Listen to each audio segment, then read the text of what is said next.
I believe we already have we have 3 attendees in already. Oh my goodness. I know. We have 117 people registered and counting. So I am going to share my screen. You might want to blur your background. Well, I think I just managed to lose you. I don't know how I did that. I'm here.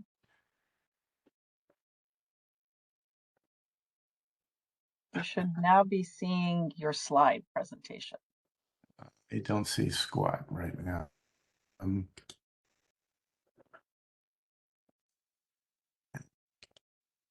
Oh, okay. That's better. Is that it? Carbine decoded? Is that your slide thing? I don't recognize that. Is Tracy? Yeah, is... that's our beginning. Oh, okay. Okay.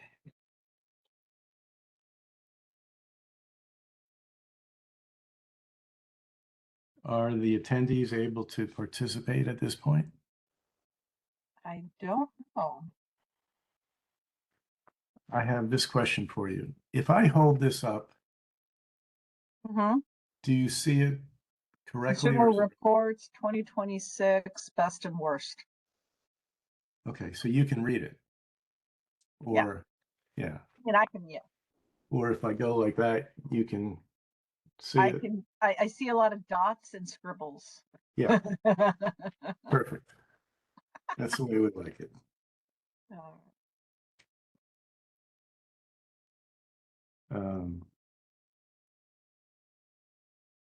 Okay.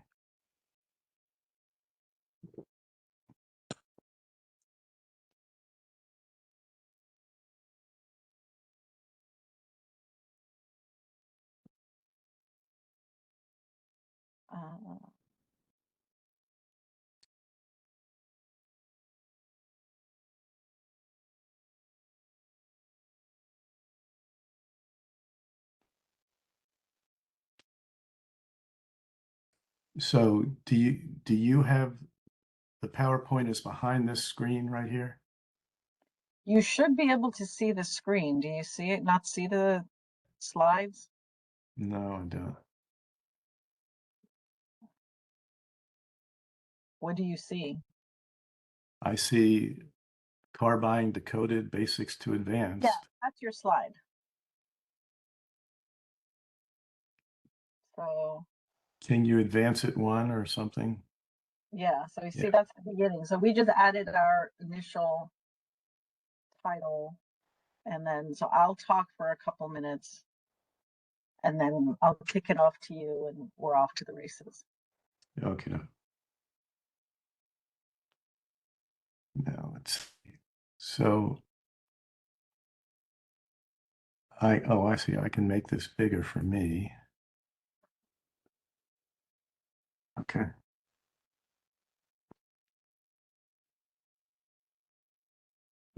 And who is going to control the slides? I am. Okay. So if I say the magic word slide, then you do it. So some of these, I think 3 of them have a little bit of animation. I don't know if that'll come through on this, but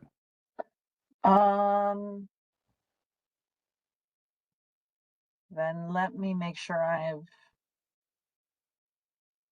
let's see, include computer sound.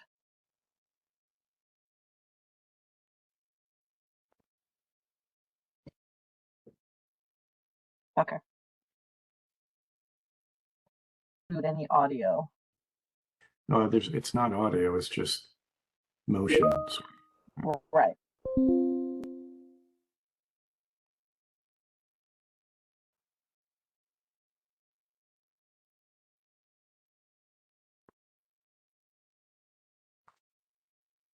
I see that Don has been active. I have to say I haven't been able to pay much attention to that. Oh, you know what I wanted to ask you also is, We're being recorded. You want to chat like later? oh yeah, sure. Did you receive the written guide? Yes. And is that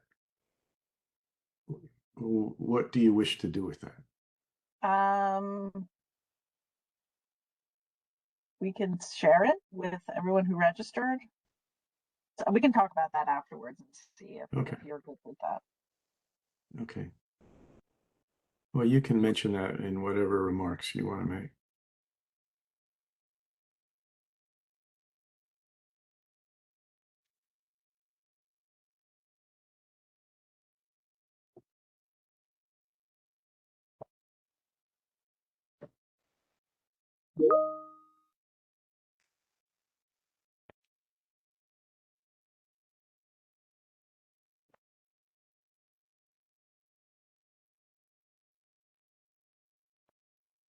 We're getting registrants now.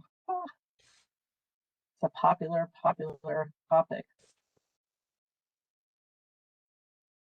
Well, it's good to know people can still afford to buy a car.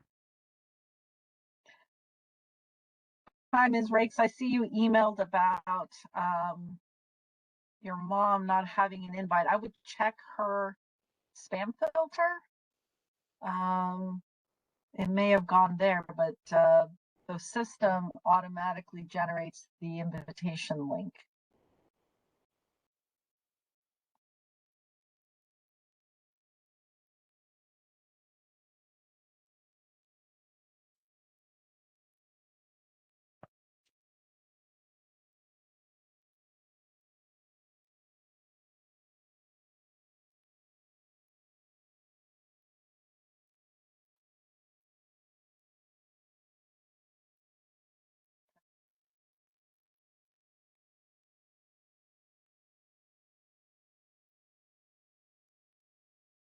All right, well, we'll give folks another 5 minutes to join, and then we'll be back.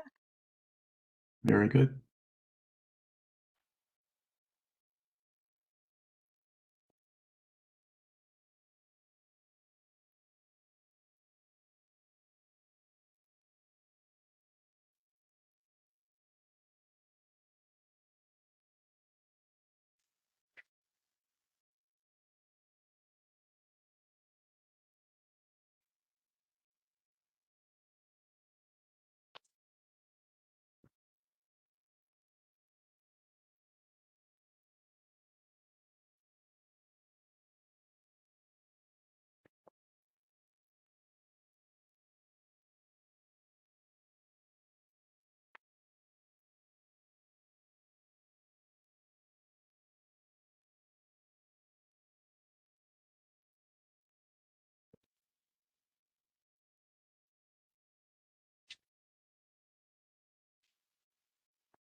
All right, Mark.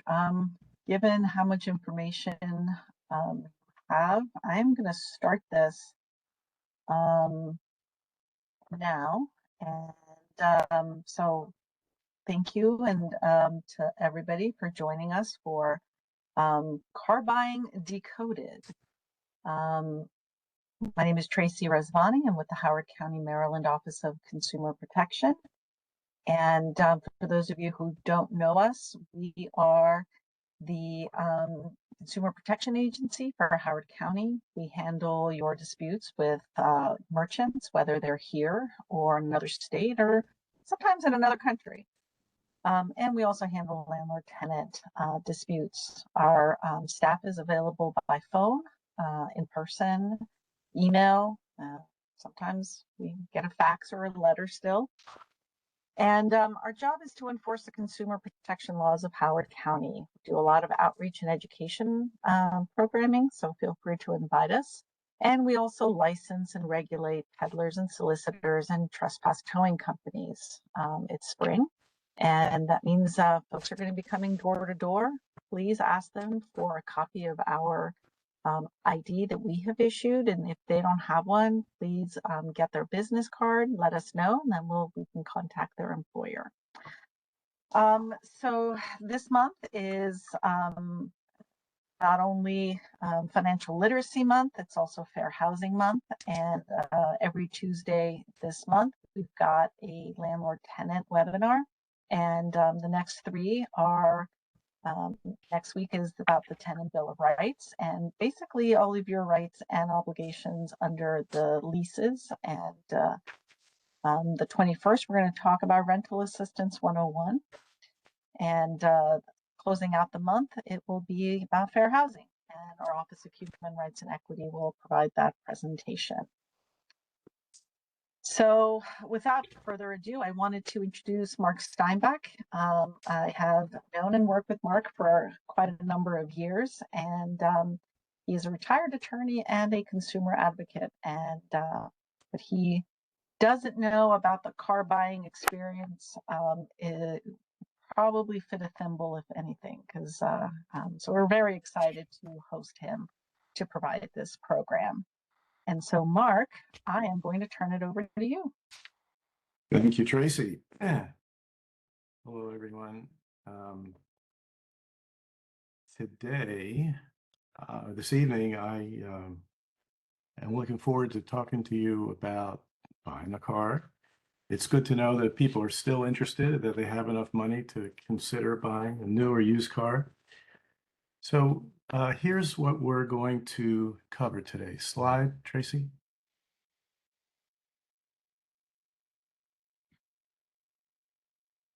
Next, yeah, there we go.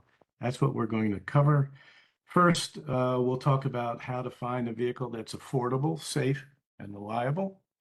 We'll talk about the modern car dealership and how answering seemingly innocent questions from a salesperson can spell trouble for your getting a good deal.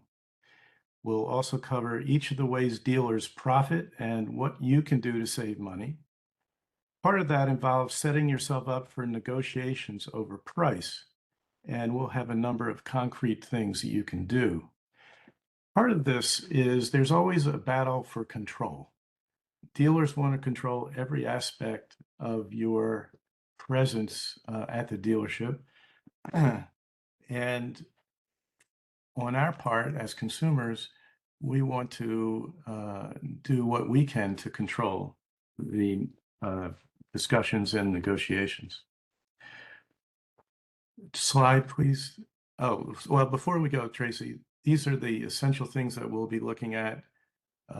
Finding the right vehicle, how today's modern dealership works, how dealers make money, and I want to help you anticipate and avoid dealer traps and tricks. And finally, we'll talk about negotiating a good deal. Slide, please. So here we go into initial research. Slide.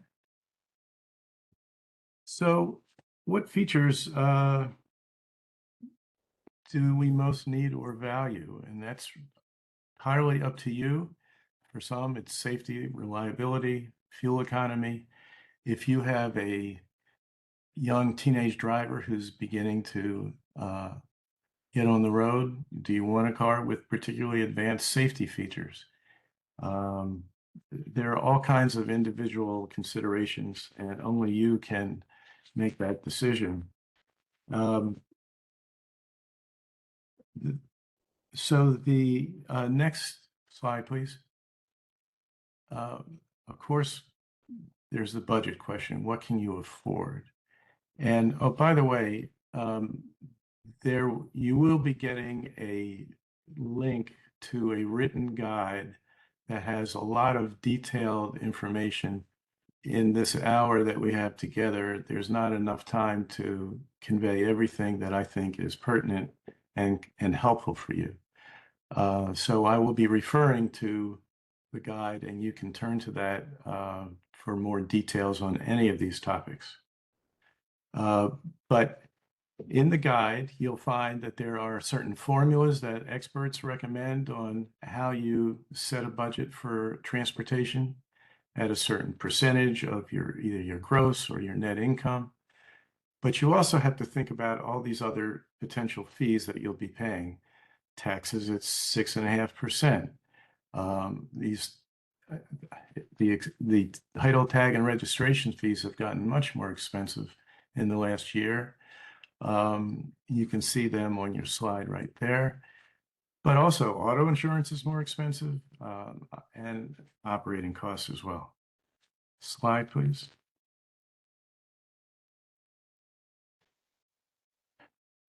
So the next step is, figuring out how much you are able and willing to pay. Obviously, every family is going to have a different answer to that question. In your guide handout, you'll find a section beginning on page 2 that provides different ways of evaluating that decision.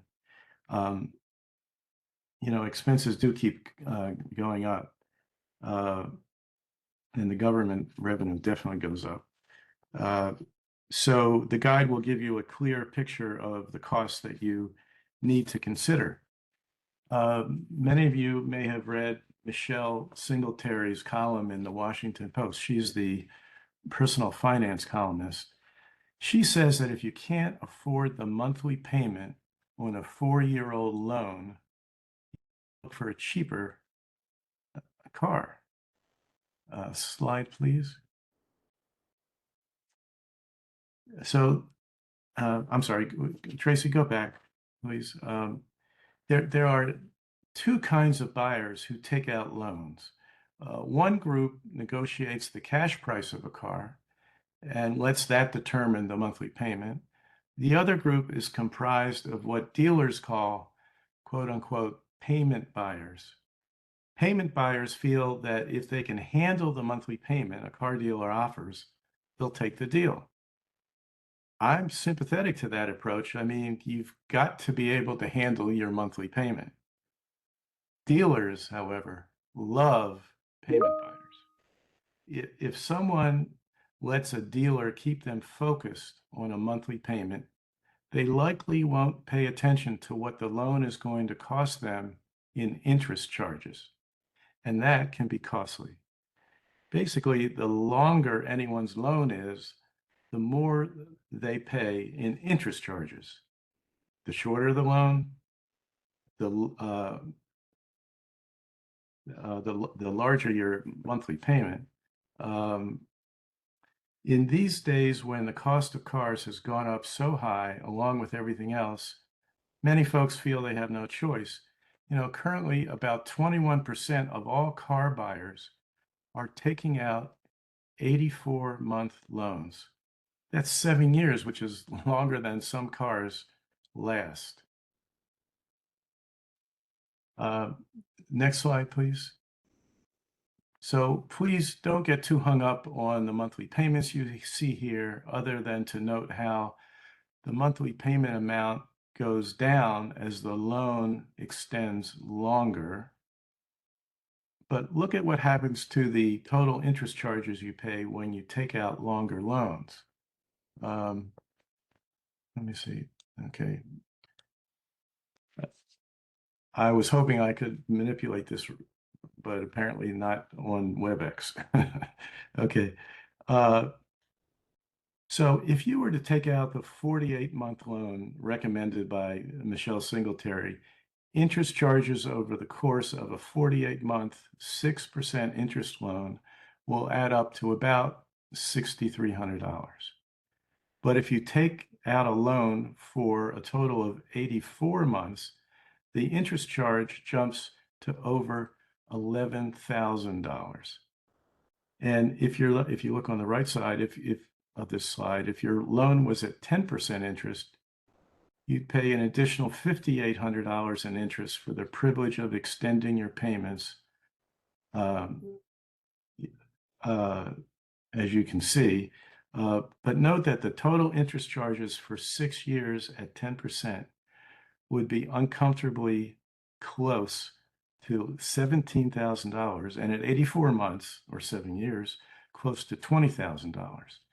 And people who focus on their monthly payment don't really appreciate that. So finding the right balance between the length of your loan and the amount of your interest payments is a challenge that you have to think through before you buy a car. Next slide, please.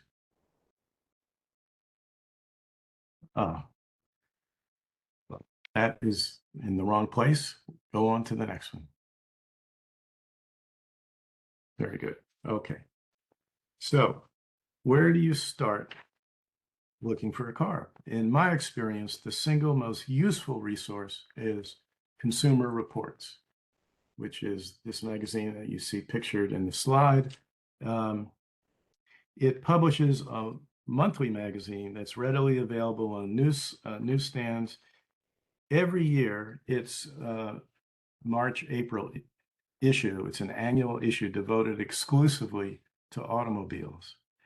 The issue you see on this slide may already be gone from your local newsstand, but you can find it at a library, or you can order it from Consumer Reports. It always contains articles about new technology in vehicles, a list of used cars it loves, and those it suggests you avoid. It has detailed reliability ratings based on readers' experience with 17 different major aspects of a car. In addition, for $10 a month, and you can cancel this at any time, you can get access to their online content for cars and trucks. No other single source provides the breadth and depth of Consumer Reports online content. I'd love to be able to show you behind the paywall, but I'm not able to do that tonight.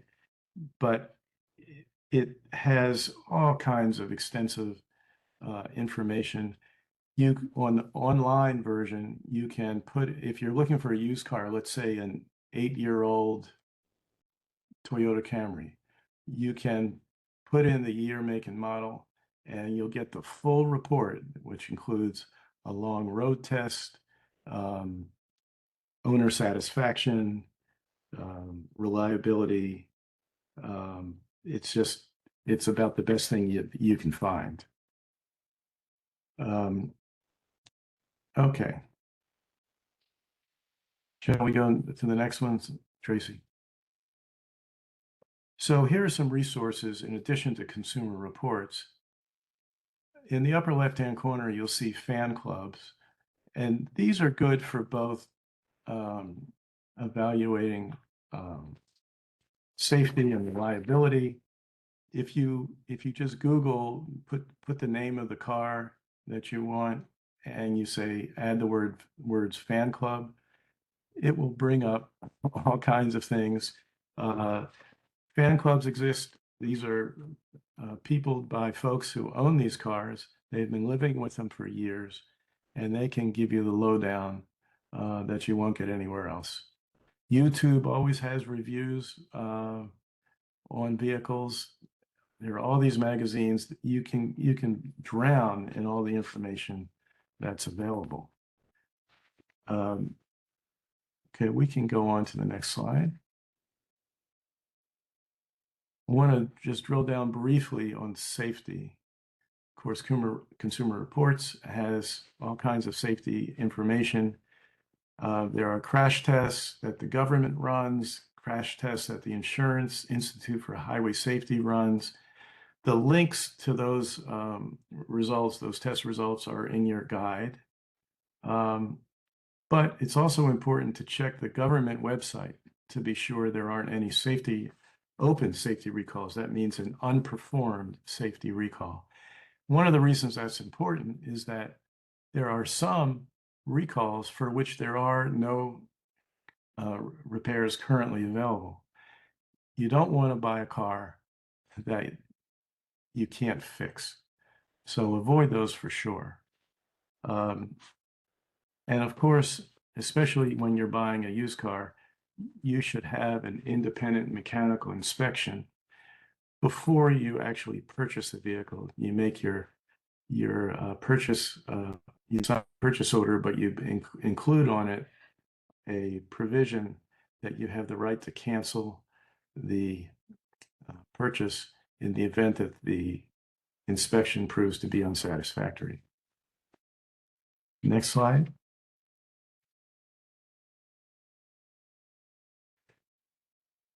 So many of you have heard of Carfax vehicle history reports because they're always on television advertising, to the point where they have made it almost impossible for dealers not to provide a Carfax report for fear that it looks like they're hiding something. AutoCheck is another company which is owned by Experian, the giant credit company. Both of those are comprehensive, but they are flawed. They cannot possibly pick up every auto accident for a number of reasons, which include not all insurance companies publicly report.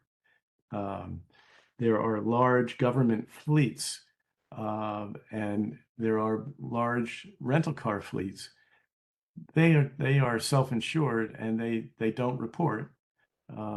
One reason, like the Hertz and Avises of the world don't report, is if they did, it would drive down the resale value of their cars. But again, absolutely important that you get an independent inspection. because even the most knowledgeable layperson isn't qualified to pick up the nuances that an experienced mechanic can. And while that mechanic is doing that, they ought to be looking for accident damage as well.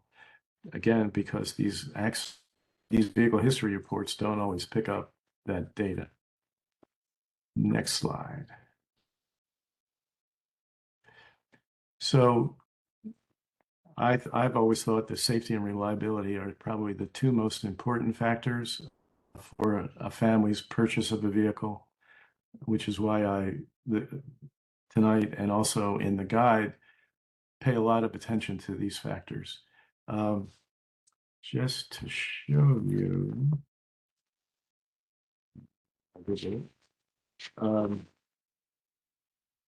Consumer Reports surveys its members every year, and they respond to the survey, and it generates helpful information about different components, such I'll read them to you. Predicted reliability, owner satisfaction, road test scores, overall mileage, miles per gallon, range, comfort, usability, noise, ride comfort, fit and finish, routine handling, all kinds of things. I'm going to hold this up. You won't be able to read it, but it's color coded. Dark green means it's a better score. Yellow is neutral, and the yellow or orange is worse than average. Very helpful when you're trying to decide what sort of vehicle you should get. And again, turn to fan clubs to find out what those sources can do. And there's, again, a detailed section of this in the guide that you will get. Next slide, please. So let's say that maybe you have a friend you've driven in their, I don't know, Chevy Malibu, and you like that Chevy Malibu, and you're thinking about buying one. So you want to see if you can identify comparable vehicles for a couple reasons. One, you want to see if if you have trouble finding the right Chevy Malibu of your dreams, perhaps you can find, a Buick that is also very similar and will meet your needs. But another reason is when you go to negotiate a deal, you want to be able to, with a car dealer, you want to be able to show that you have viable alternatives to what they're trying to sell you for the price at which they're asking. And you want to come armed with the information that you have very good alternatives. And in fact, here's one tip that I suggest you consider. You set an appointment with the dealer, and you walk in, you talk to him, and you say, good things about this car. I actually have an appointment tomorrow to go buy this competing model, but I've heard such good things about this one that I thought I'd stop by and give you a last chance to sell me this car tonight. Try to put a little pressure on the dealership to know that if they don't sell it to you tonight, it's going to be too late. But artificial intelligence, which is something I have to admit I was not keen on initially, I have become more of a fan because it can be a tremendous time saver, and it can help you gather information quickly. So, for example, I wanted to identify car models that are comparable to a Chevy Malibu. Ask your AI provider. You could say, I'm looking for a car that, let's say it's a used car. I want it to have not more than 60,000 miles, be not more than 6 years old. I want it to have a good safety and reliability record, and what do you recommend?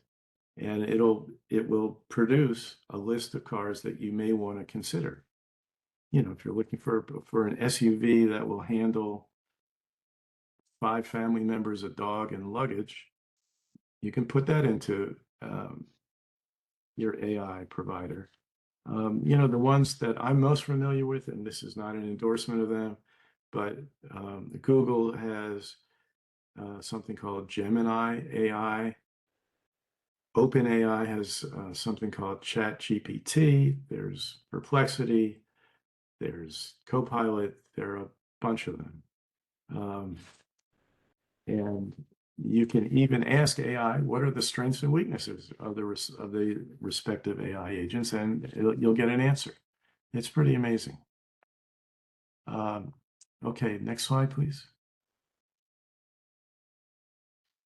All right, we're at the dealership, and we're going to try to save money by avoiding dealer traps and tricks. Next slide. So the dealer is prepared for you. I mean, this is a characterization from long ago of the sleazy used car salesman. But today's modern dealership it's a modern corporation that's focused on making money. And they're very good at it. They have regular sales meetings. They have extensive education.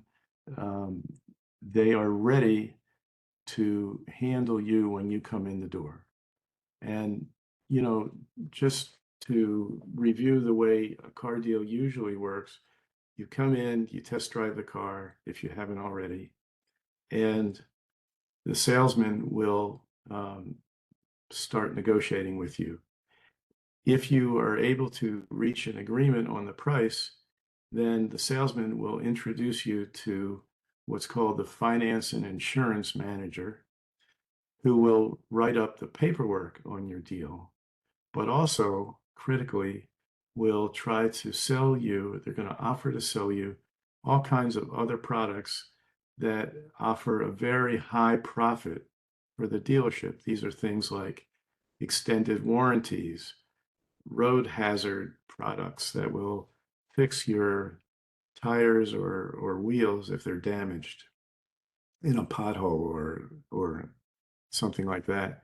There are all kinds of products, nitrogen-filled tires, you name it. We'll get to those later in tonight's presentation.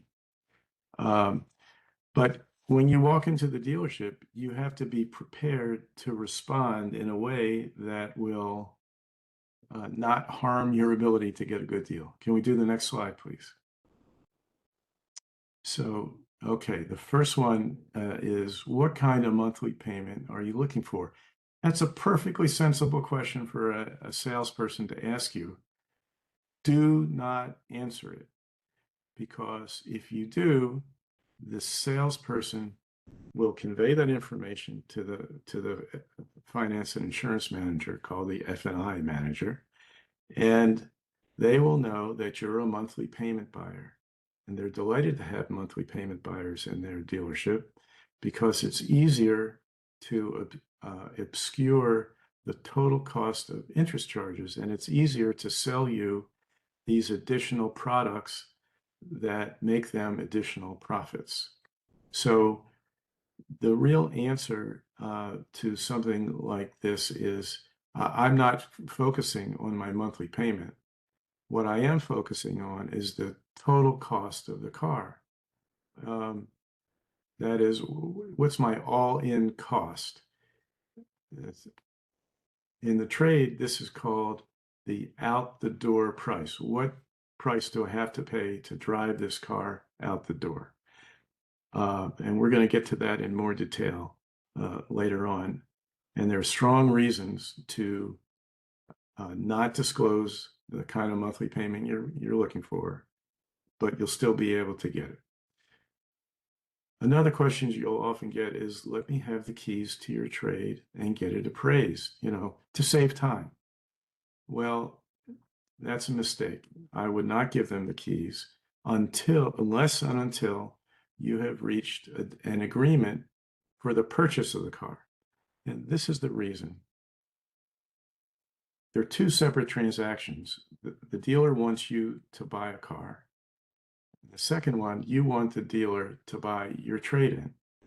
They are separate. If you allow the two to be meshed together by having your car appraised and getting an offer before you've reached an agreement, finance managers are skilled at being able to combine the two figures and make it and obscure the real cost of what's going on in the deal that you're getting. So my advice is, say it's too early to say whether or not I'm even going to trade this car in. Well, if I can reach an agreement, I'm glad to give you the keys and get it appraised. Next. Will you be paying cash or financing? Again, it's another way of kind of looking for the monthly payment that you want, and you need to avoid responding. But you can say, well, it's too soon to tell. I certainly want to see what finance rates you can get me, but I'll discuss that with your finance manager. And saying that you want to see what the financing rates are, because as you'll see later on, the dealership can make a great deal of money by arranging a loan for you. They are able to mark up the price of that loan and share in the added interest. That'll be explained in just a few minutes. One more click. Yes. And, they'll be asked to early on to sign a credit application so that they can get started on looking for financing. But until you have an agreement on price, there's no point in letting them access your credit. You can say, once we have an agreement on the price of the car, I'll be delighted to have you, sign the application. You can check my credit. Next. So often when you go on a test drive, the salesperson will want to go with you. And one of the reasons they want to go with you is not to see if you're a good driver. It's to ask you these kinds of questions to obtain information that he or she can pass on to the finance manager that will help the finance manager shape the deal that's most profitable for the dealership. So before you ever walk into a dealership or really have any extended conversations on the phone, you have to plan ahead how you're going to handle these kinds of questions. There's a section in your guide that goes through all of this. Next slide, please.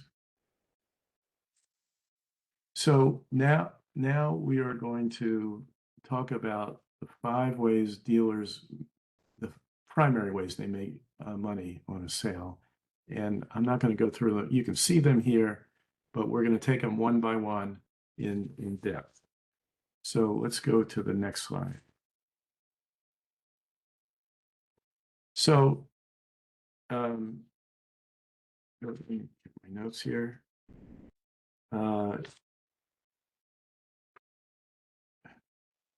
Yeah, we're getting to the good stuff now.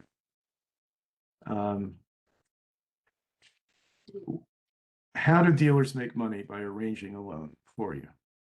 Here's what happens behind the scenes at a dealership. You sign a credit application.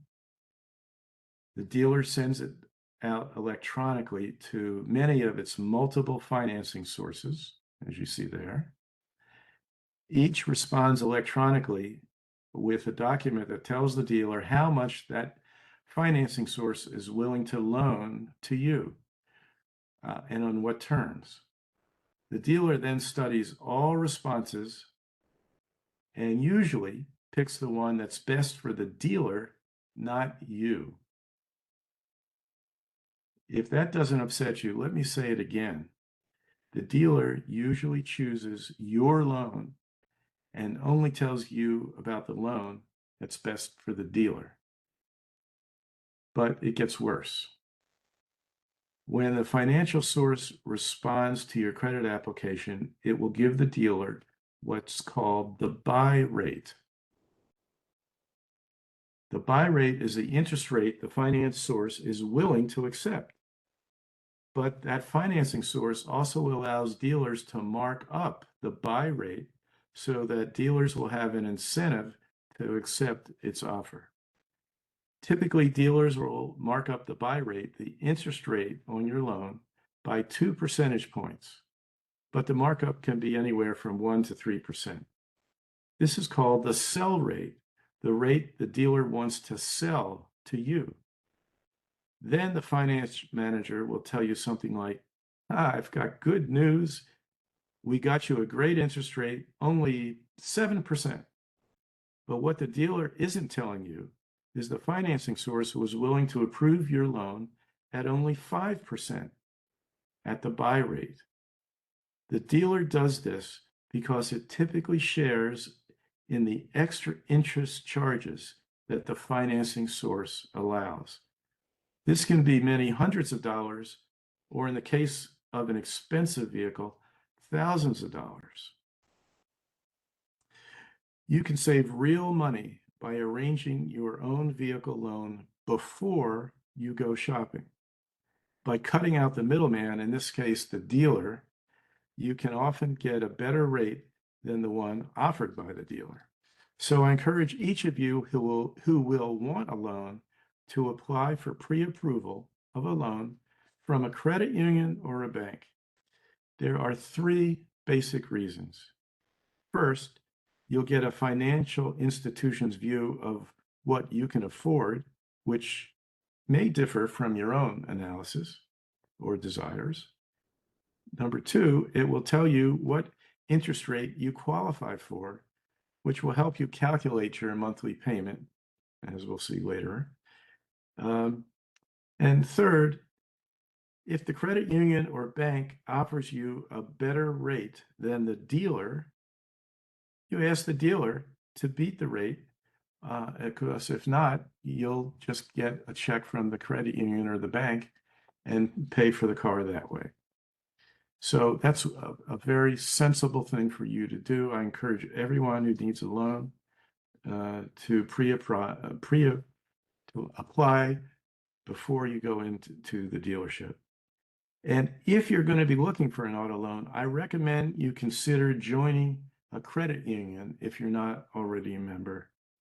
Credit unions, which are nonprofit institutions, often offer lower interest rates than profit-seeking banks or car dealers. You'll find information on joining one of the many credit unions in Maryland in your guide handout. And particularly at Appendix A, you'll see a list of many credit unions in Maryland, including Howard County, where it's very simple to join, often at either no expense or minimal nominal expense. So, next slide. Number 2 dealer trick. This is unfortunately becoming much more common. According to AI, some 75 to 85% of dealers are now adding them, which shows it must be pretty effective as a way of raising money for raising profits for dealerships. What you'll find is that you may look at an ad on the internet or a dealer site, and you see a price, let's say $27,000, and you show up at the dealership to negotiate a deal. But when you look at the car, next to it, next to the Monroney window sticker, this is the window sticker that has the manufacturer's suggested retail price. Next to it, you'll see this dealer sticker. It's usually narrower like this. This one is from Orsman Honda in Bethesda.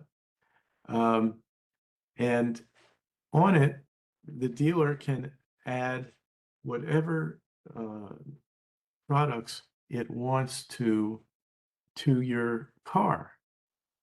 If you don't understand that, when you look at the ad, you're going to think you're walking in to negotiate a $27,000 purchase price.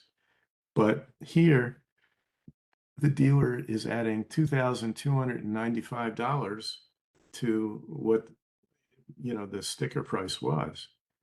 And this particular dealer sticker is for wheel locks, mud guards, door guards, cargo tray. These are very, very inexpensive products. If a dealer said, I've got a great deal for you, you can pay essentially $1,500 for these products and you'll be a happy customer, you'd say, you got to be out of your mind. But because the real cost of these products, if you wanted to get them yourself, would be maybe $100, maybe a little bit more, but the dealer wants to charge you essentially $1,495. Well, any sensible person would turn down that offer, but if they're pre-installed on the car, then that's the way the dealer gets to increase its asking price for the car. And there's some other really pretty outrageous things that happen. We're going to see on the next slide that other dealers, one more slide, Tracy, we'll come back to this one. If you look on this one, this dealer sticker, at the bottom, there's market value adjustment, $2,995. That's a way that the dealer is saying to you, well, we know what the manufacturer suggested retail price is, but due to how popular this car is, I think I can get another $2,995. Normally, in normal market conditions, all that is a bid for extra profits that should go nowhere. Normally, you will never have to pay that. During the pandemic, when cars were in short supply, hot selling cars, yes, dealers were able to get a upward market adjustment. Not today, except for very rare hot selling cars. Tracy, go back one, please. So this will give you an idea of how profitable, how high the markup is on the kinds of products that dealers want to pre-install to increase the asking price of their car. It's pretty incredible. Okay, we can talk about nitrogen in tires. That's certainly one of the dramatic ones. Nitrogen in tires, I don't know if you know what that is, but someone came up with the idea that if in the real world, everyone when we breathe our oxygen in, 78% of it is nitrogen. But if you top it off with more nitrogen, there is a tiny, tiny, tiny benefit. Not so much for regular passenger cars like you and I drive, but for race cars, for F1 cars racing at Daytona or the Indy 500, but not on the road. In fact, the Federal Trade Commission issued a proposed rule that would have banned dealers from trying to charge for nitrogen in tires, but the courts rejected that on procedural grounds. Anyway, you can see that if it costs $5, maybe, but the dealer is going to ask between $200 and $500, it's a markup of 3,900% to 9,900%. I would say that's unconscionable. But all these products are very low cost, but the dealers feel that they can charge for them. And what they're really trying to do is in my opinion, take advantage of unsophisticated car buyers who don't fully appreciate what's going on. Dealers are known to take advantage of folks that they see as vulnerable. And the vulnerable folks include people who have relatively poor credit ratings, people of color, people for whom English is a second language, sometimes gender-based. So that, in my view, that's exactly what's going on here, trying to take advantage of unsophisticated consumers. So I certainly encourage you to say, no, thank you. I'm not going to pay for these. Tracy, you can turn to the next slide. No, go back. I'm sorry. So let's talk about what you can say to a dealer when you're confronted with a dealer window sticker with pre-installed products that cost anywhere from $1,000 to $5,000. You can say, remove them. I don't want them. I'm not going to pay for them. Remove them. And the response you'll get was, well, I can't remove them. We put them on all our cars because they're so popular. That's why we do it. And you can say, well, I don't care whether you leave them on the car, but I can tell you, I'm not going to pay for them. And so you may not be able to remove the products, but you can remove the charges for them. And we both know, you speak candidly to the dealer or the F&I man. We both know why you've added these charges, to bump up your asking price, because no one would pay these fees if given a choice. If you're telling me the dealer won't waive these charges, I'm leaving right now. Let me know your answer. Now, if it's a situation where you really want this car, what you can do, it would make me unhappy, but that's not your problem, is you can offer maybe $100, $150, just so they can sort of save face and move on to the more important negotiations over price. Okay, next slide. So when you're one of the ways that you can avoid being surprised by these pre-installed products is insisting that a dealer disclose to you its out the door price, or OTD for out the door price. And it's the cash price of each item for which they want to charge you, including the pre-installed products, dealer processing fees, and governmental fees like title tags, registration, and taxes. When you get the out the door price, what you do is you put that in a loan calculator, and there's a very good calculator in your guide. It's easy to use. Let's say the price is $27,000. You put that in from the bank or credit union you've applied to. Let's say you know that you're going to get a 7% interest rate. You put that into the calculator, and then you ask it to show you what the monthly loan amount would be. And that's the proper way to figure out what your monthly payment would be. Turn to the next slide, please. So it does prevent you from being surprised by these pre-installed product charges.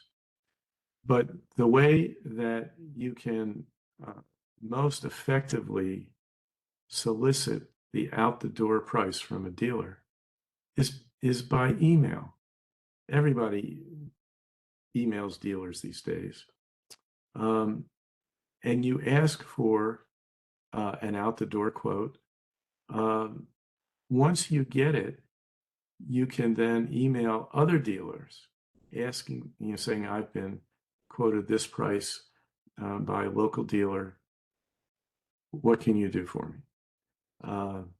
And in the guide, Appendix C and D, you'll find a suggested form of an email, an initial email, both for a new car and for a used car.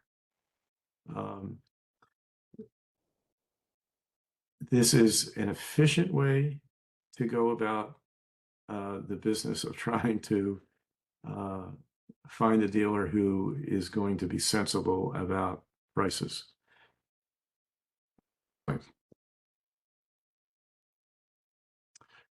Okay. Third way that a dealer makes profit is on the front end. All that means is that it's called the front end because it happens in the front of the dealership, typically in the showroom where a salesman has a desk. And it's just the difference between what the dealer buys the car for and what it sells it to you for. That's considered in the trade, that's the front end profit. Getting to negotiate a price is certainly challenging. And we're about to get to a very troublesome area. Let's go to the next slide.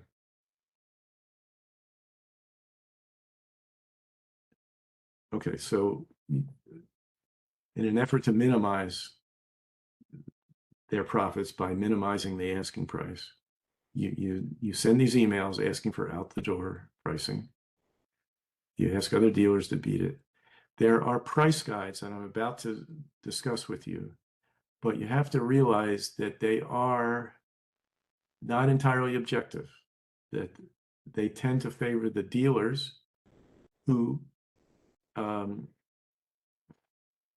dealers pay the companies that create these price guides. And what is not appreciated by many people is that the prices that you see in the price guides already have built in dealer costs and profits. So what you're seeing are just the prices that people may have paid, including people who had no idea about how to go ahead and negotiate to get a car for a good price. And you'll see that many of these price guides they categorize a dealer's asking price. They may give it a grade of fair or good or great. Occasionally they'll even say overpriced or high. That makes it look more legitimate, like they're being objective and telling you what's really a fair price. Trust me, you need to keep negotiating for a lower price. So let's go to the next slide, Tracy. These are the research tools that are most often used, especially the three at the top on the left-hand column: Kelley Blue Book, Edmunds.com, and TrueCar.com. Let me say preliminarily that all the websites on the left side of this slide, under the categories major price guides and lead generators, which are advertisers, carry advertising, all of those are companies that are paid by dealers to carry their ads and to send car shoppers to their dealership so that dealers can sell them a product. On the right-hand side, there's only one, and it's unique. It's called CarEdge.com. I'm going to talk about that in a minute, but it's a very different approach to car dealing, to helping people find the right price. They actually are trying to assist customers to get a price that's favorable. But we'll come back to that in a minute. So to address Kelley Blue Book first, because that's probably the most well-known one. They used to publish an actual book, a little small book with prices. Now it's all online. And what is unique about this whole situation with these websites on the left, at least the major price guides, is they say to us, the public, that we are your trusted for automotive pricing. You can trust what we say. At the same time, Kelley Blue Book markets itself to dealers by saying, we are the trusted source by consumers. You can use our prices to make money. And so you have these divergent interests. In, I think it's in Matthew's, I think it's 6:24 in the Bible, is the well-known expression, no one can serve two masters. Well, that's what these price guides are really attempting to pull off. They want to satisfy the dealers who pay them a small fortune every month for the ability to list their inventory on these websites and to get referrals. And then they turn to the consumer and say, trust us. We got your back. And it's true of basically everyone on the left-hand side of this slide is all of their pricing that you will see includes an undisclosed amount for dealer profits and costs. So all you know is that if a dealer, if you were to agree to buy a car at the price that they recommend, the dealer will be very happy. And your task to try to move the price lower than what you're being advised to use in these price guides. Now, some of them, let's take Kelley Blue Book. They're all a little bit different, and they all have slightly different sources that they rely on, which, by the way, are not really disclosed in a fulsome way. But they sometimes have a range of prices, and you'll see it can be a colorful, red is a high price, green is a category where you're in the market, a good market range, and then below that is a really good price that nobody gets, or very, very few people get. And that's what you're aiming for, is the very, very low end of that bracket. And they're all similar in many ways. Edmunds is a little bit different. They promote that their new car pricing is based on actual prices paid by consumers. Kelley Blue Book says somewhat similar things. And it's believed that Edmunds prices for new cars are probably as helpful as anything you're going to find. TrueCar, the way TrueCar works, TrueCar is a story. When it started, I believe it was in 2005, and it signed up a whole lot of dealers saying, we are going to blitz the airways with advertising. We are going to get all kinds of consumers to come, and we will refer them to you. Pay us a fee if one of our referrals buys a car from you, a new car, pay us, TrueCar, $299. And if they buy a used car, pay us $399. And that's the way it started. Well, some years ago, and there are many Maryland dealers who were TrueCar dealers. Some years ago, it was ruled in Maryland that that pricing structure was illegal.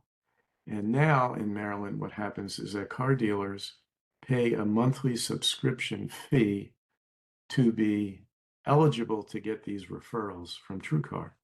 And TrueCar still advertises widely, and it's also has affinity relationships with all kinds of major companies like AAA, with some banks, with some credit cards, insurance companies, and you can get actually some benefits if you go through the portal of one of these big companies that has an affinity relationship with TrueCar. This is all explained in detail in the guide. But Mark, story. I just wanted to interrupt real quick. We're at the hour mark. Oh my God. Okay. I mean, this is chock full of great information, and if folks are good to hang on, I think we should probably be able to wrap up and answer the questions in the chat in like another 30 minutes. So hopefully folks are able to stay on. Okay, I will try to speed up. I will just say that TrueCar, what happened is that TrueCar's initial pricing was driving down prices. So dealers abandoned TrueCar, and TrueCar was forced to completely reverse course. And now it's a private company, and they now advertise to dealers that they are there. Their whole purpose is to increase sales and protect dealer margins, meaning we're not looking out for the consumer, we're looking out for you. So I suggest you be very skeptical, but read what there is in the guide. Okay, so just very quick, I'm going to go quickly here. Lead generators are, I'm sorry, go back for 1 second. The lead generators in the lower left, typically they all take advertising. They're paid by dealers for advertising. They have their own independent algorithm, the basis of which is undisclosed, essentially, I mean, in general terms. And what the public doesn't know is that these sites silently provide to these advertisers the keys to the algorithm, so that if the advertiser has rated a price as fair, but the dealer wants it to be a great price, the dealer will know how much it has to cut the price to move it from fair to great. And so they can manipulate this. Let me talk very briefly about CarEdge. It doesn't take money. It was started by father and son. Father was in the business for 40 some years. The son is a savvy tech guy. They offer very good car buying advice. I recommend that you go on their website. It's free. Part of it, lots of it is free. Some of it isn't. But one thing that's free is called Deal School 3.0, where they go step by step and teach you how to get a car for a very good price. It has lots of data that's very helpful, but they've raised venture capital, $4 million or more, and they're in business to make money. And so they now put some of that data that's most helpful behind a paywall. To get that data is $49 a month, but you can cancel, pay for it for the month you're shopping and cancel. They also sell warranties for less than what most dealers will sell to you. They've got all kinds of videos all over social media. Next slide. Okay, back-end products. This is when you've reached an agreement on price and the salesman takes you to the finance office. And Tracy, is there more on that slide? Yeah. Okay. All of these products that you're going to be offered are optional. Some of these guys or ladies will pressure you and say, well, the bank requires that you buy this extended warranty or this gap insurance. But that's not the case. They carry very, very high markups, as you're going to see on the next slide, but keep going here.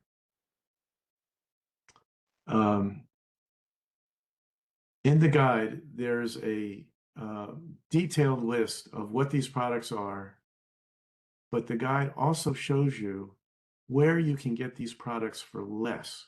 And when you can bring in documents showing that, if you ever want any of these products, you bring in these documents showing you can get them for less, and the dealer is either going to have to drop the price way down to meet the price that you've got, or you buy it, you say, I'll just buy it from this other company. And none of these products increase the value of the car. They may help protect the car, but if your car was totaled the next day after you bought it, you wouldn't get any more money, even if you had spent thousands of dollars. Next slide.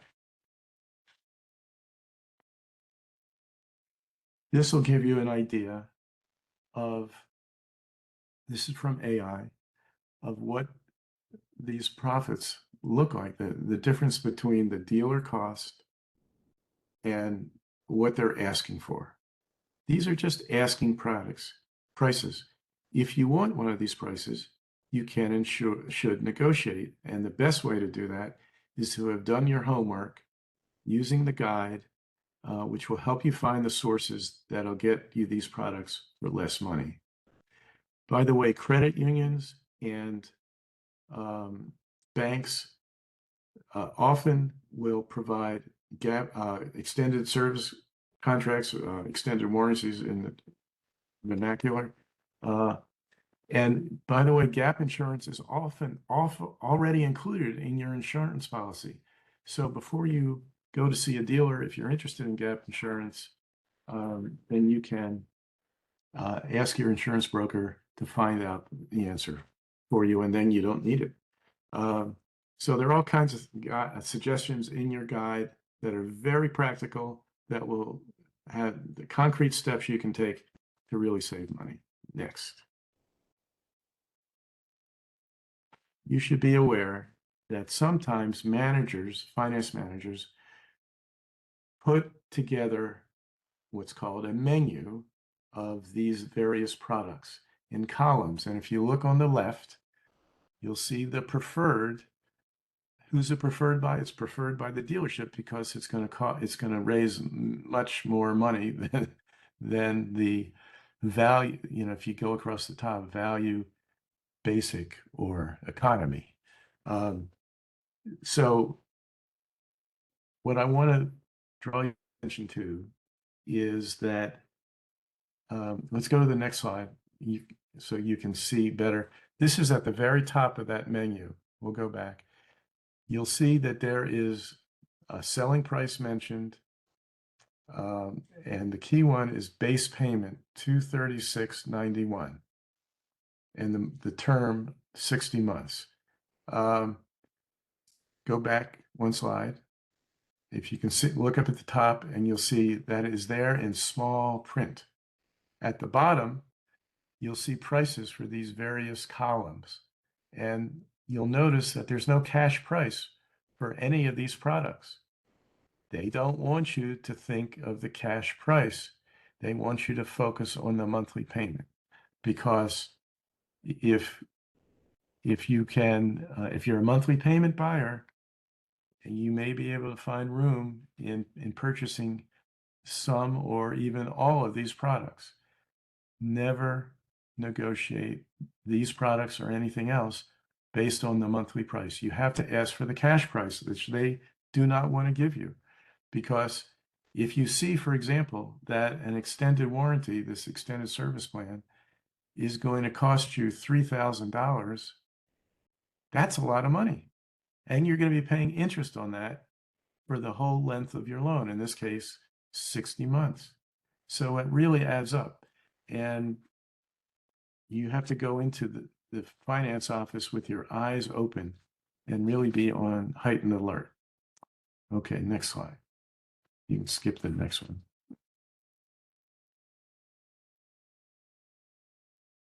Tracy, can you move to the next one? And the next one. Okay, we get down to your trade-in. That's the fifth major way they make money. In your guide, you're going to find all of these suggestions on how to find out what your car is worth. You can get over the internet, you can get an offer from Carvana and CarMax. Get those offers, and then let your advisor on you go to carwiser.com. They will solicit local dealers to bid for your car as well. And obviously, you're going to take the best price. And there are these other ways of finding out what your car is worth. But just a reminder, don't let the dealer appraise your car until you have an agreement on the purchase price. Okay, next slide. Bringing us to negotiations. Okay, next. So, negotiate on out the door pricing, not on the monthly payments. Next. So you're looking for leverage that you can use when you're face to face with the finance manager. Hopefully you have brought your pre-approval of a loan from your credit union or bank, which will help you get a better financing rate. Very valuable information is how long the vehicle that you're searching that you want has been on the lot, unsold. Dealer for new cars, especially for new cars, after 60 to 90 days, they're getting antsy. They want to get rid of that car, partly because they have to pay interest for the way they finance their inventory. And so they're losing money every day that the vehicle remains unsold. So they're more motivated to sell you. And below you'll see, and this is all in your guide, you'll see how you can find how long the car has been on their lot in some cases. For a new car, you can open the driver's door, and I don't know if you've ever noticed it, but at the bottom right, you open the driver's door, and on the framework of the car, at the door jamb, there's a plate, and it will tell you the date that the car was manufactured. Now, it takes some time, 30 to 60 days, for the car to move all the way to the dealership, but that's a rough idea. And so if you went today and you saw that the car had been manufactured last September, but it was still on the lot in April, well, that car has been sitting a long time, and you have a lot more leverage because the dealer's really anxious to get rid of it. On Car Gurus and iSeeCars.com, they typically show how many days the car has been advertised on their site. But there are ways that dealers can wash that by moving it to, if it's an AutoNation dealership, they could move it to a different dealership, and then it gets a new date when it appears on the lot. So it's not perfect, but when you find one that's been on the lot for a long time, that's very helpful. And you can also just ask the dealer when the car was placed in inventory. And if they say no, I can't give you that information, then you say, well, I thought you were a transparent dealership. Anyway, that's the notion. Next. So yeah, I sort of mentioned this earlier, but if I want to buy, I've decided I really need a Toyota Camry, and that's the car I want. But I know that the Honda Accord is a very comparable car, and maybe it's a little bit cheaper. So I check that out. I get a price from Honda and the dealer, and I bring it to this place, and I tell the guy, hey, I decide I was about to buy this Honda Accord, but I thought, I've heard good things about the Camry. Let me check it out. But tomorrow I'm going to go buy this unless we can reach a deal tonight. The best time to buy during a month is at the end of the month or the quarter or the year, because there are all kinds of undisclosed sales bonuses for salespeople and for for the dealership. That's one of the things that's made it so hard to get to a good price, is when cars aren't moving, manufacturers will put all kinds of incentives if a dealer can increase its sales, and that information is in your guide. Okay, I think next, finally, here's another dealer sticker, and you'll note at the bottom it says dealer processing charge $800. I'll admit this is kind of a pet peeve for me, but this is pure profit. The Maryland Motor Vehicle Administration limits titling and registration fees to $20. But the lobbyists for the car dealers were able to get this passed. And it really just covers routine overhead costs.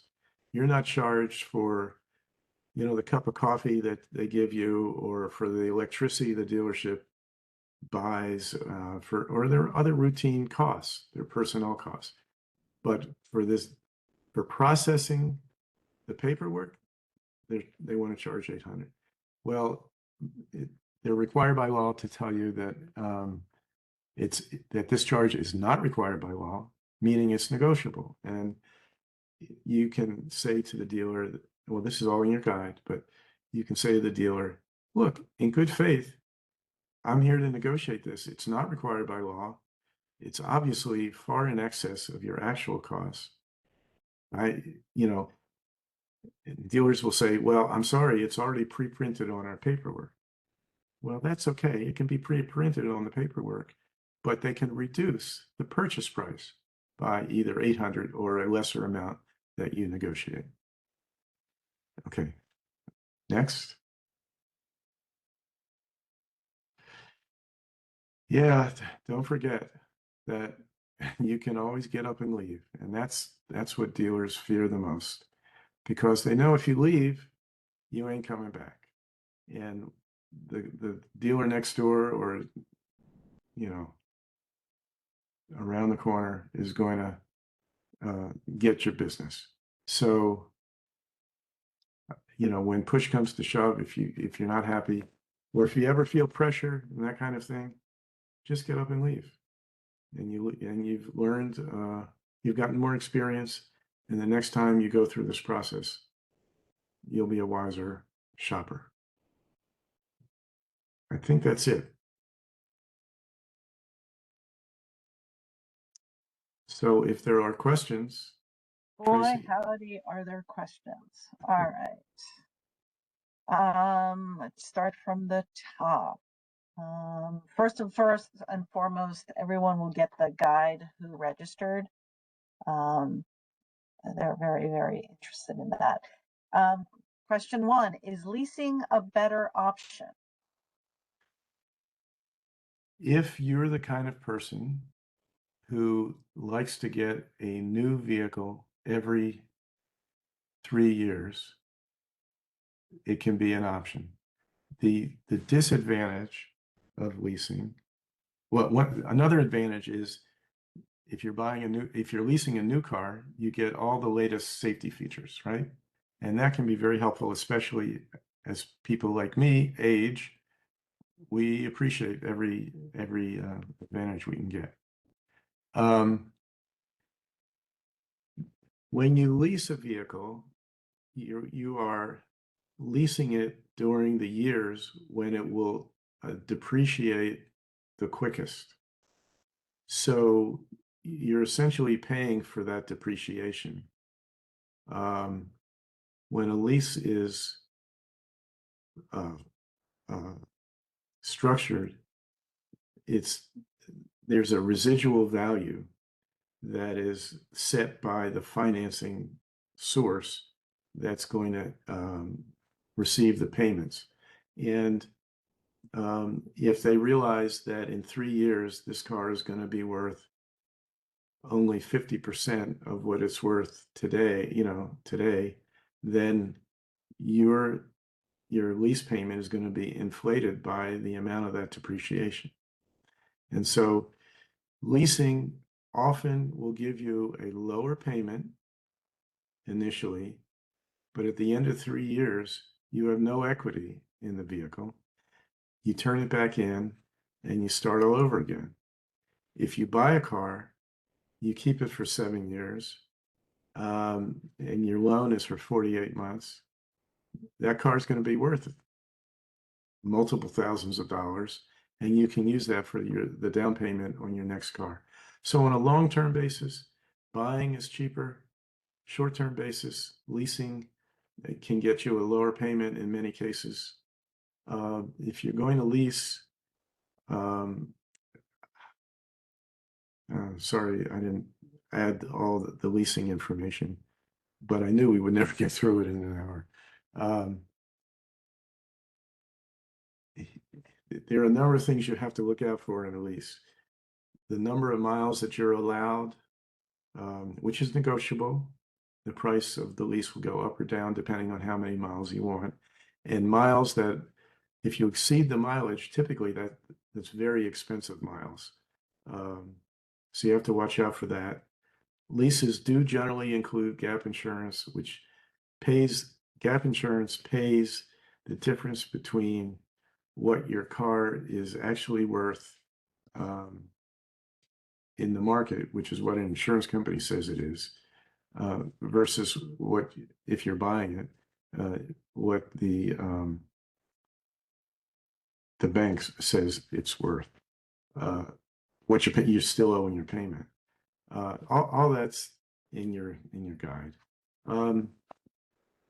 So short-term leasing can be fun, get a great new car, but 3 years later you're back at start financially.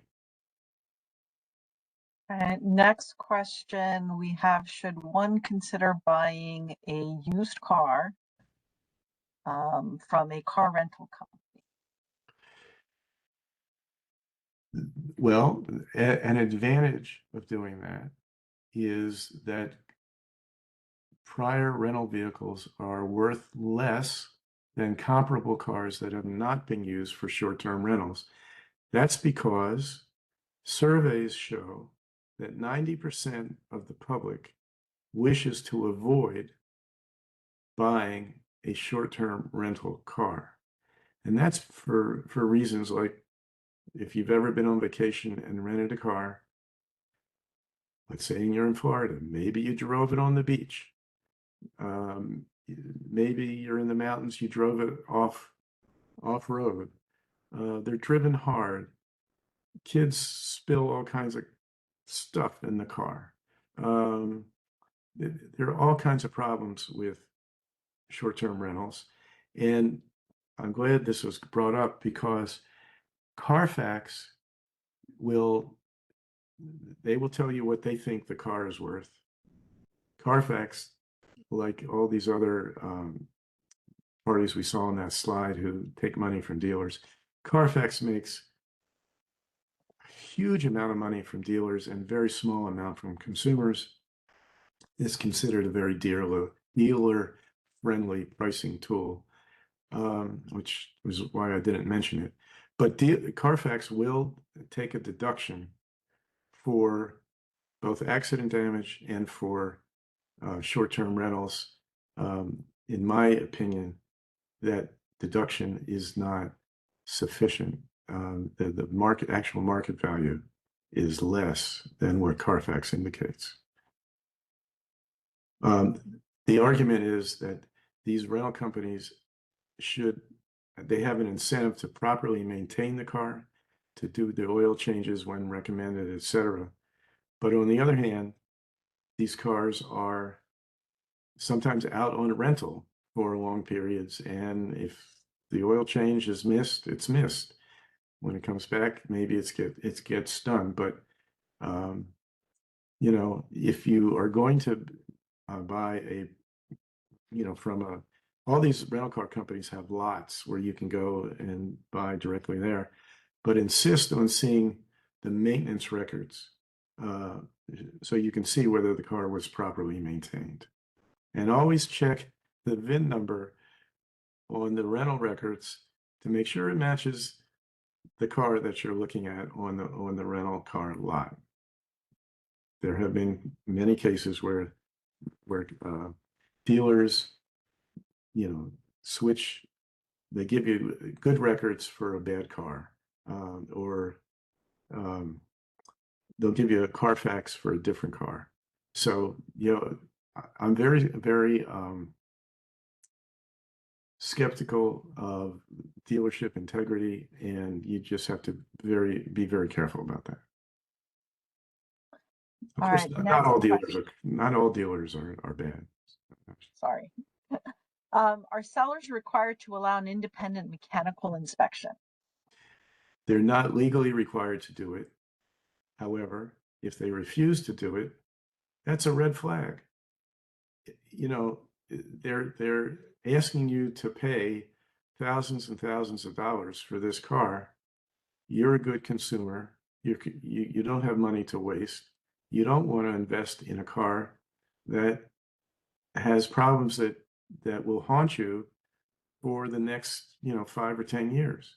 So I personally would not buy a used car from a dealer that will not allow an independent inspection. There are companies now that will negotiate a price for you for a set fee of approximately $1,000. Is this worth the cost to use them? I cannot really address that. I know CarEdge offers such a service, their concierge or white glove service for $999. It goes on sale, 20% off several times during the year. You can Google car buying services and you'll get a whole raft of them. I don't have any particular insights into them, which ones are good, which ones are bad. There was an interesting Wall Street Journal article within the last 2 months about a professional car negotiator whose technique is to start saying, I want this car for 10% under the manufacturer's suggested retail price. And then, you know, and fight for that price. And he says that he will never go below 7% below MSRP. Whether that's true or not, whether it's effective or not, I can't say. But there are plenty of these services. I just can't offer any insights into whether they're worth the price. I mean, $1,000 is a lot of money to pay for something that you can do yourself. CarEdge has a sort of an intermediate product. In their, they have a pro package, which gets you access to lots of helpful data. They will also have their AI bot or agent, I don't know what it's called, send emails asking for the out-the-door price. And they say that can be effective to save you money. The price of that is $49. It also goes on sale from time to time for 20% off. Carcomplaints.com, have you heard of it? And if so, what are your thoughts? I've heard of it. I don't know enough to comment sensibly about it. I'm sorry. There is a lot of questions that basically amount to how is this legal? Aren't there any consumer protections in place? This stuff is criminal. Obviously, the short answer is, of course, there's consumer protection statutes that could address this, but is there anything that you would want to add to that without spending another hour talking about all the consumer laws that come to bear on this. Right. Well, the good news, for what it's worth, is that Maryland has a pretty good set of consumer protection laws, and you have some very good consumer advocates like Tracy Rizvani in Howard County. Montgomery County also has a good consumer office, and you can often get help there. There's also the Maryland Attorney General has a mediation service. The Maryland Motor Vehicle Administration accepts complaints, and they will assign investigators to look at the dealer files and see if there's merit to your complaint. Your guide also gives you a way of identifying and contacting active consumer attorneys who sort of specialize in dealing with disputes with car dealers. And there are many, many, many disputes. And I will say that since the MVA licenses dealers, they also have pretty strong teeth in these situations. They do. In my experience, they are not as aggressive as one might hope as a consumer advocate. Next question, does NADA still exist? I remember MVA used to use that. NADA definitely still exists. That's the National Automobile Dealers Association, which is the trade association for car dealers nationwide. It used to publish the NADA official used car guide, but it sold that to JD Power. You'll see their commercials all the time. They offer JD Power awards for the most the cars that have the fewer problems in the first 90 days or the first year. Dealers, the conflicts of interest in this world are mammoth. JD Power will advise dealers how to get the award. Dealers will pay JD Power for that advice. There's a lot of mutual back rubbing that goes on, and it's the ecosystem in which consumers have to try to thrive. It's not easy. This might be related to an earlier question, but wondering about car buying programs through big box warehouses like Sam's Club or Costco. Yes. What are your thoughts about them? Okay, so the guide has a good section on Costco's buying service. It can be helpful. They pre-negotiate a deduction from the MSRP on a new car. I believe they only handle certified pre-owned used cars. But they do that, and they also sometimes have access to additional incentives that are not public. But if you go through Costco, when you speak to them, ask specifically if there are any of these additional incentives that are available. It's a good, you can get a price from a Costco dealer, and then you can take it to your neighborhood guy and ask them to beat it.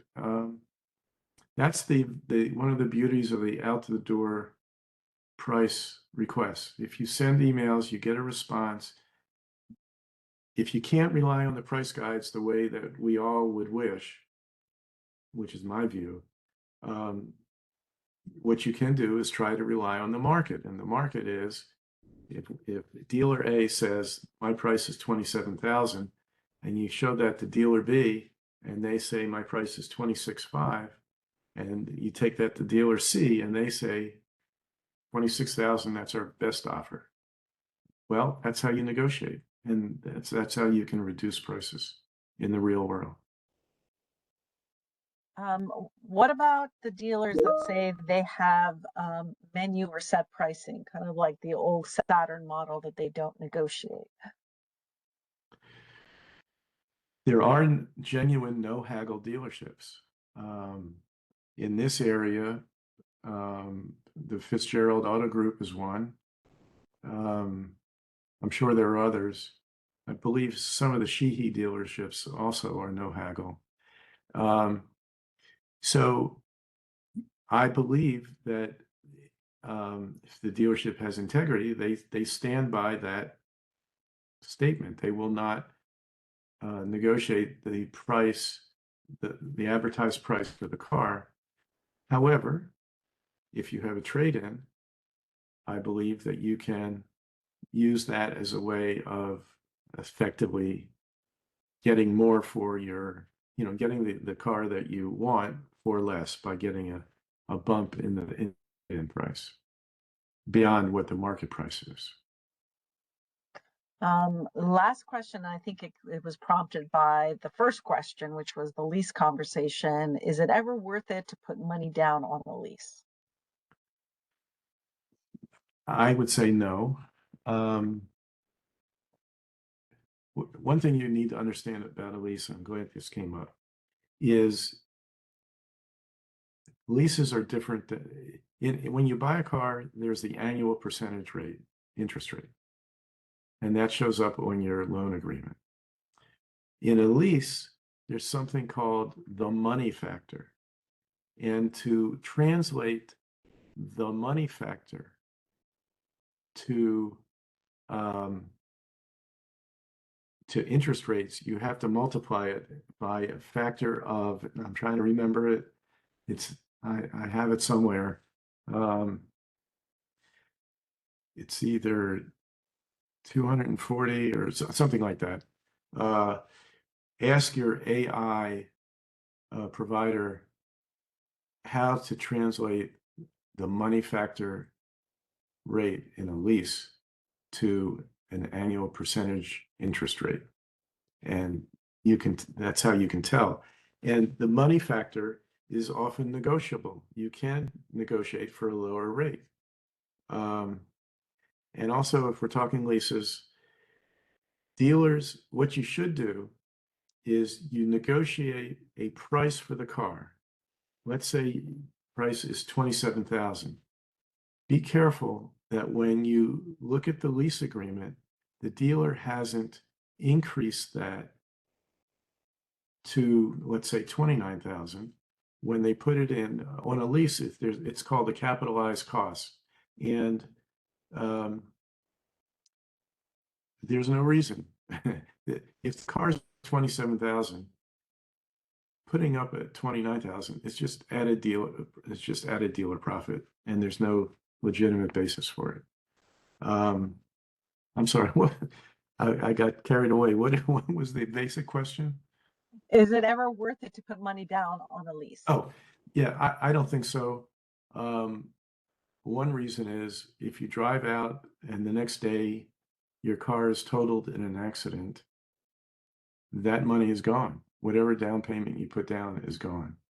One of the advantages of a lease is that you don't need a down payment, and you can keep that money in the bank and use, if you can, set it aside for your next lease, because you can buy down the lease. You can, instead of paying, let's say, $27,000, you can pay it down to $25,000. Again, not necessarily a good move, but you can do that. All right, 2 questions. For folks, yes, we're definitely going to send out the guide. This is recorded, and so once we cut all the initial chatter and clean it up, the link, the guide, and the slides, we will email out, but give us a couple weeks to make that happen. And the question that I had missed from earlier is, why does purchasing take so long, even if you walk in with your own check from your own bank? and you're just ready to purchase. She says, I've had a process take longer than closing on a house. Every dealership is different. I don't know a clear answer for that. Perhaps they want to keep you around to sell you additional products. I don't know. I have some objections to how long it'll take for this guide to go out. So I, I, if folks don't care if they hear from me more than once, I will get the written materials out before the link to the webinar. How can you find out the cost of the car to the dealer? Now, please, she says. Okay. How can you find out the cost of the car to the dealer? Okay, there's something called the dealer invoice. This is all in your guide. The dealer invoice cost is what the dealer is billed by the manufacturer. However, it is not the true cost to the dealer for multiple reasons. First, after the vehicle is sold, the dealer gets what's called a holdback. It's a payment from the manufacturer that typically ranges between 2 and 3% of either the MSRP or the dealer invoice cost. And so even if a dealer were to sell you the vehicle at invoice cost, they're still making that money. So for example, on I'm not so good with math off the top of my head, but let's say, if you bought a $50,000 car and there was a 2% holdback, that's a lot of money that the dealer would get back and would go towards its profits. But in addition, there are other manufacturers provide other incentives to dealers, some of which I alluded to earlier. When cars aren't moving, they've sat for 90 days or more, often they will have these hidden incentive programs. There's about manufacturer to customer rebates. Those are publicized. They're on the manufacturer websites. If you ask AI, what are the incentives, those will come up in their response. But there are also these hidden manufacturer to dealer incentives. Some of them are called stair-step incentives. Here's the way they work. If a dealer typically sells 50 new cars a month, and the manufacturer wants to turbocharge that dealer's sales, it will say, okay, if you sell 65 cars, I'm going to pay you an additional $500 for every car that you sold this month. And that can add up to big bucks. Or if you sell 85 cars, I'm going to give you $1,000 for every car you sold this month. And so that can dramatically affect dealer profits and their willingness to lower their asking price because they're going to be paid by the manufacturer. In addition, dealers sometimes get marketing money, advertising money. There are all these undisclosed cash flows that basically the average person can't find out about. If you happen to know, if you happen to live next door to a finance manager, ask. But that's about the only way I know you can really find out. All right. I think this might be the last question because, this is fascinating. Is there any benefits to showing a fake interest in a loan, even if you can pay by cash? Yes. Yes. And you'll see in the draft of the letter that's I suggest going to a dealer asking for the out-the-door price, I suggest letting the dealership know that you're interested in their best financing charges extended warranties and gap, because the dealer makes profits in every one of those areas. And if they might not be inclined to respond to a request for the out-the-door price, the lure of profiting through the financing, the extended warranty and gap could well be enough to get a response, and then you're moving. You've got a response, and you can take that offer down to the next dealer, and so on and so on. So yes, and I think it's perfectly ethical. The dealers, the dealers do all kinds of things that are less than straightforward. But if you may find that they offer you such a good price on the extended warranty and gap that you'll buy it, or that the loan is so good you'll buy it. So I think it's fine to let them know you're interested in financing. And by all means, there's no advantage to telling a dealer early on that you wish to pay cash, because then the dealer loses that prospect of financing. Oh my gosh, I love it. The final message. Looking forward to getting this mysterious guide. This is starting to feel like waiting for your favorite musician's newest album to drop. All right. Well, thank you to Mark for probably the most informative webinar I think we've ever had. And thank you to everyone who hung on for nearly 2 hours. Clearly this program resonated, and thank you for your questions. And I will get the written materials out tomorrow, and the video will come out. We'll put it on our playlist, which is on YouTube under Howard County Government, but I will also send a link when that's been processed and cleaned up. And as always, if you have any questions or issues when it comes to any kind of transaction, we're here for you. And definitely reach out. And I guess that's it. And Mark, again, thank you so much. This was incredibly informative, and we really do appreciate all of your time and effort. Thank you. All right. Okay. Well, good night, everybody. And we will see you when we see you. And again, if you are interested in our landlord tenant webinars, there's still time to register for the 3 remaining Tenant Tuesdays.